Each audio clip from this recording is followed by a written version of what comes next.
There are a lot of kicks that I use personally. I pull them from Wing Chun, Muay Thai, Tom Toy, and Savat. We use a lot of the kicks to make up the difference in height and length. If I have problems reaching my opponent with my hands, I'll use my legs to make up that difference.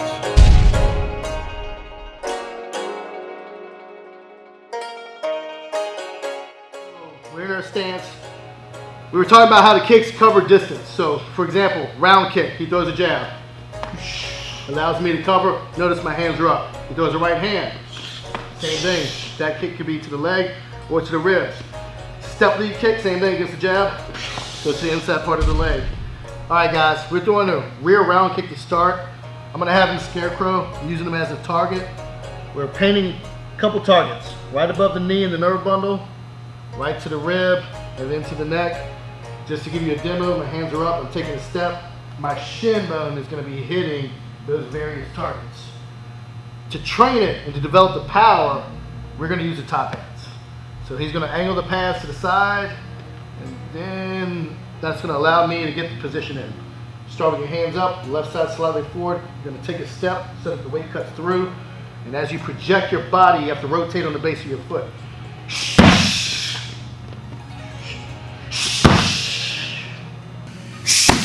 Make sure you're accelerating your body weight. You're taking a step 45 degrees, using the you're maximizing the weight of your body. As you throw the kick. Then we're going into the hop kick. Hop kick is usually when the person's defending. So I throw the kick, he leg checks me. And I decide to change the line or the angle and cut to the base leg.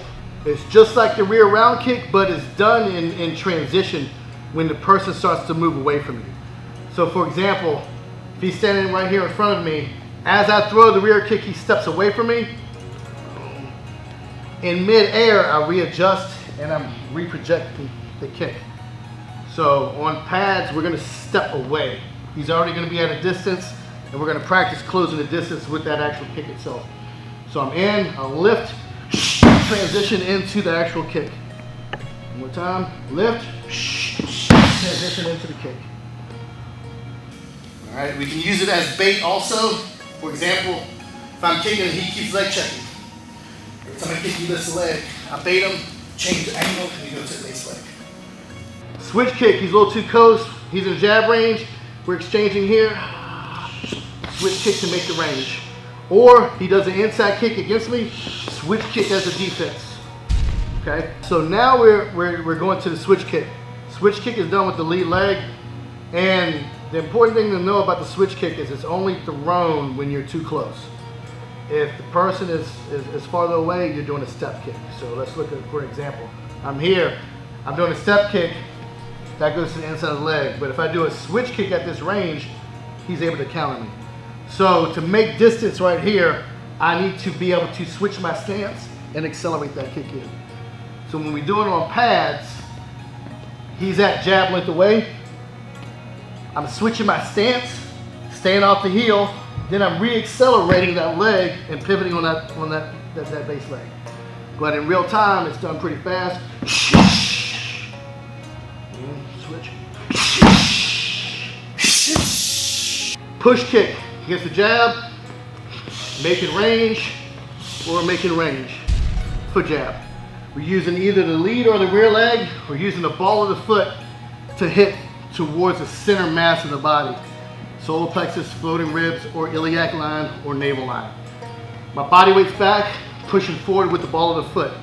Either side, rear or lead, hands stay up, slight extension of the hip at the end. And when we feed this, we're stacking the pads, stacking them together. Remember, make sure your hands are up, take a step, exhale, push your hips forward, push it right into the pad, drop your leg right back down, into your stance once you position the kick. Pendulum kick, same thing. He's in, he jabs me, measure, I'm going straight to the groin. Or he goes with the front kick, I pendulum my body out, and then return to the groin. All right? So now we're gonna work on a pendulum kick. Pendulum kick is a groin kick. Typically use the toes or the entire bridge of the foot.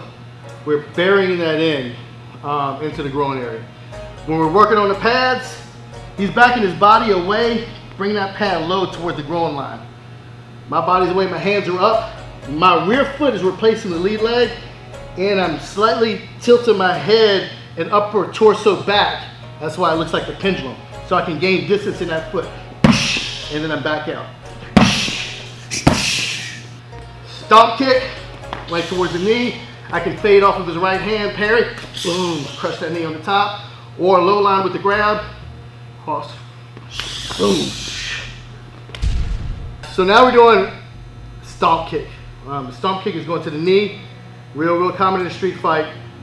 We're placing our heel right above the bend of the knee. Oh, scraping it back down. So hands are up, take a slight step towards the target, elevate my knee, and it's almost like I'm starting a motorcycle. You're just dropping it right down on the top of the quad or right above the knee, and you're sliding that foot down to get the hyperextension in the knee. Then crescent kicks. I like to use crescent kicks to sell my round kick. Say his hands are up, he leans away from my crescent kick. He's right into my rear kick. So now we're doing an outside crescent kick. My leg is coming across. The intention is towards the temple area. Okay? Or if the guy's hands are up, knocking his hands down. To work this on the pads, he's gonna hold that pad up. My foot is making arc around my body. My hands are up. Take a slight step outside of range. Deep breath in. Accelerate. Using that foot or that shin.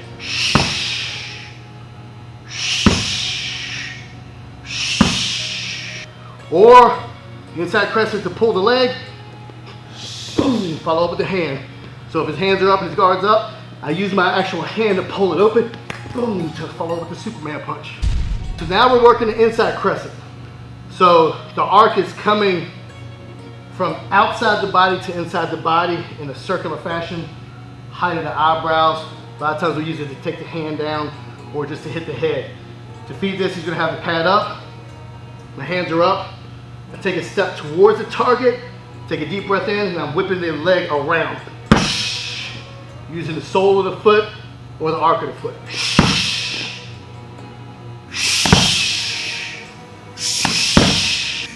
Spinning back kick.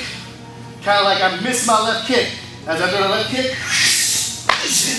nail it right up to the center line. All right, so now we're working the spinning back kick. Spinning back kick is always thrown after you've committed like a lead leg shot and you've missed. So for example, if he scarecrows and I step in with the left kick and he steps away from me, that's what loads that back kick. All right, to feed that, he's gonna stack the pads and he's already gonna be away from me. My hands are up. I step across, my left leg steps across towards my rear leg. I'm turning, I'm looking, and then I accelerate the kick. My hands are up. I'm stepping, my lead leg is crossing the line of my rear leg. I'm turning, spotting the target, accelerate the leg. All right, so now we're covering this, what I call a saw kick. It's almost like a round kick, but in mid-stroke of that kick, you're pulling through the target and then re-accelerating a back kick towards the belly line. This is usually done when the person defended your kick or tried to swat the kick out of the way. So to feed this, pads here, intended target is towards the guts. So stepping in with my round kick, pull it past, and then you kick it to the body. So.